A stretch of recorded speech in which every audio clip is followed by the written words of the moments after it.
Hey, how's it going, guys? Mr. Boss for the win here, and in today's Grand Theft Auto 5 video, I'm going to be talking to you guys about a DLC update that Rockstar absolutely need to add in Grand Theft Auto Online. And what's kind of funny about this is it ties into a video I did very recently, so this is going to be really cool, and that is Grand Theft Auto Online Locked and Lifted. So this concept was created by SteveDog51. I'll leave a link to the post in the description where you can read all the details, and also a petition as well. Very similarly with Tuners and Outlaws, a petition that I think has received over like 25,000 signatures. This also is a petition as well in which you can sign. Right now their current goal is to get 1,000 signatures. I'm sure it will be even more than that. And this is really incredible, and I really think this would be a cool update for online, especially given what I talked about recently, and I'll explain that as we get more into it. So here's the kind of pitch of this DLC. It is the map of Los Santos is large and sprawling with the bright city lights of the city glimmer and shine.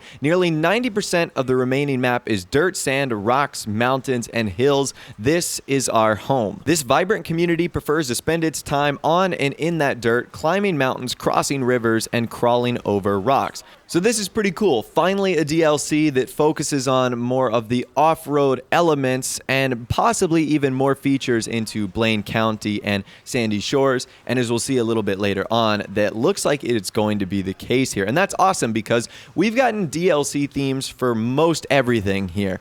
We've gotten bikers, we've gotten gang-related stuff, CEO-related stuff, felony stuff, beach themes. We've gotten, super luxury themes. Now, don't get me wrong. There's a lot of things that Rockstar still have left to explore, but one of the things that have been untouched has been the sprawling world of Sandy Shores, Blaine County, off-roading, big rig trucks, rock crawling, mountain climbing, etc. And this DLC covers pretty much all of that. So probably the biggest part of Grand Theft Auto Online updates are vehicles, and Steve Dog has a lot of them in this update. The first of which is the Galavant Offender, which is a British classic kidnapped and modified for Los Santos. And this is what it looks like right here. Really cool. It almost looks like it's something out of Jurassic Park. That is so fun, man. I really like the livery on there, and who knows what else you could do. Maybe if this were to be a Benny's vehicle or some sort of other body shop styled car where you can modify all those crazy updates and upgrades and whatnot. That right there is extremely awesome. Up next, we have the Galavant Dogstar. So take one modern baller, rip out the fancy leather seats and sat nav, lift the suspension, bump up the BHP, and add a supercharger, and you might just get the Dogstar. And this is what it is right here. Just a menacing looking car. Very cool. Up next, we've got the Vapid Bully Boy. So the Sand King has dominated the terrain of Los Santos since the beginning. So Beaker's Garage took the Vapid Classic, added dual wheels at the back, and lifted the vehicle so high you're going to need a step ladder to get in. And this is what it is right here, a true truck monster truck. So we have the Sand King XL, we have the monster trucks in the game, but we really don't have a hybrid, and I think that would be perfect right there. Up next is the Vapid Trophy Tow Truck, which is exactly as it sounds. It's the tow truck meets the Vapid Trophy truck, and this would be really cool, obviously, for doing some really cool things. And this would be great if Rockstar allowed us to utilize the tow truck feature in the game. That would be pretty awesome. Up next, we've got the Canis Strangler, which is the classic Canis design on steroids, and it is described as the ultimate rock crawling vehicle. And then finally, last but not least, we've got the BF Baja, which is so awesome. I really don't even know how to describe this. It's like the trophy truck meets dune buggy in a really cool fashion right there. So that is incredibly cool. I really like that start of the vehicles. And we've also got something else, a new upgraded modification shop. So Beaker's Off-Road Shop is a one-stop shop for all your off-road conversions and upgrades. So as I talked about in a video I did earlier, I said that there isn't anything that draws players up to Blaine County, Sandy Shores, and Paleto Bay. Well, a mod shop like Beaker's Off-Road would obviously get people to go up there and customize their off-road vehicles. So it's for quick customizations and mods in Paleto Bay or full transformations and conversions. And here's some couple shots of what that might look like. You can obviously see the vehicles outside of Beaker's, but also transforming one of the airport hangars into a really cool vehicle storage facility, which obviously this is pretty awesome, and you can see some of the truck and vehicle designs right there. It is just absolutely amazing. You can see some of the upgrades right there, including one of them, which is the bodiless version of the trophy truck. Now, you can actually do this yourself and online, but it would be cool to get a bodiless version of that. That would be pretty epic if I do say so myself.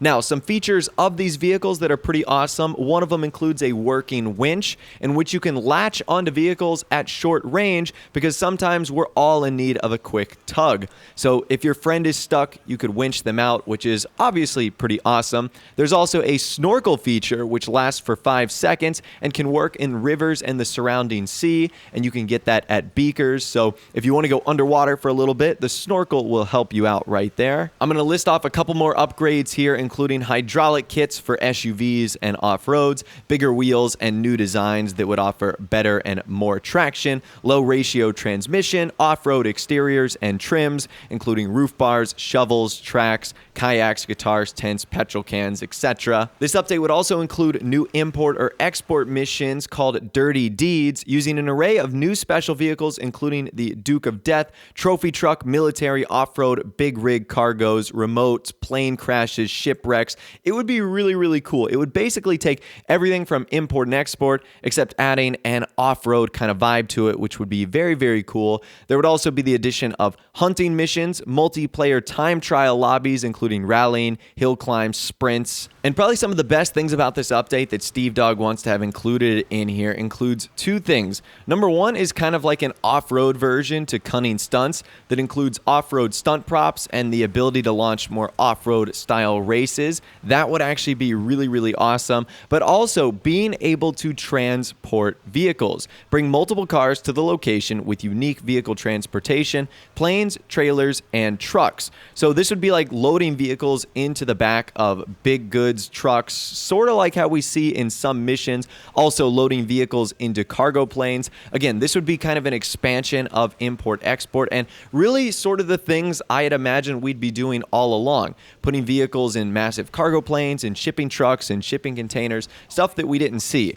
So I think this update, number one, could be amazing on its own, featuring all the off-road and kind of wilderness aspects, but also putting a twist on Cunning Stunts and also adding some additions that built off of import and export. And the reason in the beginning of the video I said this was kind of ironic is because this is the perfect thing that Rockstar needs to do if they want to spread out the map and the world of Los Santos. As I mentioned in that video, we've had 26 updates with nearly 95% of them all taking place in the city. We got a little bit of beach bum that was kind of off-roady. You know, some of the biker stuff will take place in Sandy Shores and Blaine County, but there isn't anything in particular that requires us to go up in Blaine County and Sandy Shores. And if there was a custom auto shop that only worked up there, or if there was a clothing store that only was available in Blaine County or Sandy Shores, it would really encourage players to go up there. Now, this DLC doesn't mention any of the awesome type of clothing or maybe the other style houses that we could have in game, possibly buying some of the trailers and other small homes in Blaine County, Grapeseed, and Paleto Bay. So I do think it's a little incomplete, but as far as a concept goes, this right here is absolutely incredible, and I think it's a theme that Rockstar absolutely need to explore with Grand Theft Auto Online. And the reason I said this DLC would work best if it took elements from Cunning Stunts and import-export is you wouldn't make the DLC so niche. If it were to be only off-road or only wilderness, it would be limited to a certain number of people that enjoy that kind of stuff. However, if you included Cunning Stunts elements and the finance and felony import-export elements, then you could really get the best of both worlds. And even if you only liked some part of the update, like doing the import-export style off-road missions, or whether you only liked racing with the new off-road props, or whether you really did enjoy the hill climbing or rock crawling or whatever it is, this could be a DLC that appeals to a lot of different people here and would be very welcomed to the community. So as always, I'll leave a link to the post in the description if you want to check it out for yourself. That includes all the pictures that I went over today. There's also a trailer as well that I'll give you guys kind of a sneak peek of right now. It is absolutely super cool, and I think it's kind of modeled after what GTA Wise Guy did with tuners Dreamers and Outlaws and that kind of style right there, which was one of the most highly requested themes of all time. So like I said, I'd love to hear from you guys in the comment section down below. Let me know if you think this would be an awesome DLC to have in Grand Theft Auto Online. If you do, two things you can do about it. Drop a like on this video. The more people that see it, the better. But also, sign the petition down below if it's something you're really passionate about. I think that would be super cool. And if it gets a lot of support, who knows? Rockstar might see it and they might turn it into an update. But really, that's all the information I have for you guys in this video today. Like I said, hopefully you enjoyed. Drop a like on the video if you did. And of course, subscribe to my YouTube channel if you are new or you like daily GTA 5 videos like this. With out of the way, guys, like I said, thanks so much for watching. Take care, and I'll see you guys in the next video.